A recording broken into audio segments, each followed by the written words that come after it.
হুজুর পাক ধর্মকে অনুসরণ করে না, ধর্ম হুজুর পাকের মধ্যে, ধর্ম হুজুর পাককে অনুসরণ করে। এবার আসেন, এগুলা বলে নিচ্ছি, এবার কোরআন দিয়ে বলবো আমি আস্তে আস্তে। তো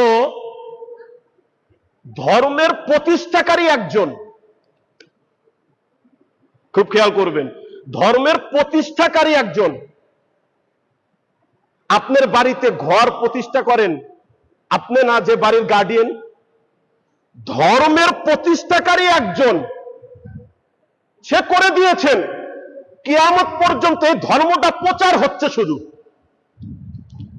ধর্ম প্রতিষ্ঠা করেছেন মুহাম্মদুর রাসূলুল্লাহ সাল্লাল্লাহু আলাইহি ওয়াসাল্লাম। উনারই ধর্ম, উনি হচ্ছেন ধর্মের প্রতিষ্ঠাকারী। আর ওই ধর্ম প্রচার করতেছে উনারই আল আউলাদ, আউলিয়া কিরামগণ। আউলিয়া কিরামগণ ধর্মের প্রতিষ্ঠাকারী না, ধর্মের প্রচারকারী। আর রাসূল পাক হচ্ছে ধর্মের স্তম্ভ, প্রতিষ্ঠাকারী। তো অনেক যুক্তি, লজিক আল্লাহ পাক কোরআনে অসংখ্য দিয়েছে। কোরআনেই আছে ভাই, কোরআনেই আছে।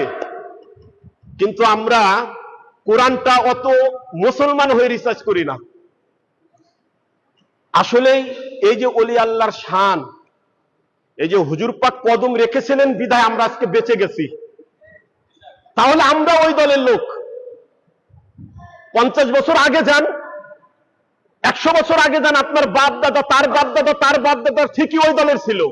কিন্তু হুজুর মাওলা পাক কদম রাখার পর আমরা আস্তে আস্তে হুজুর মাওলা পাকের দলে চলে আসছি।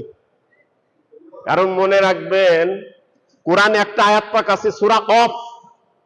এক্সাম্পল দিয়ে বলতেছি সংক্ষেপে সব কথা, কারণ বিস্তারিত আমি বলতে পারবো না, এই টাইমে অনেক কথা বলবো। সূরা কফের একটা আয়াত পাক আছে, বিসমিল্লাহির রহমানির রহিম, নাহনু আকরাবু আলাইহি মিন হাবলিল ওয়ারিদ। এর মানে সরল তর্জমা, যে আমি আল্লাহ তোমাদের শাহী, মানে ঘাড়ের শাহী রগের থেকেও নিকটে।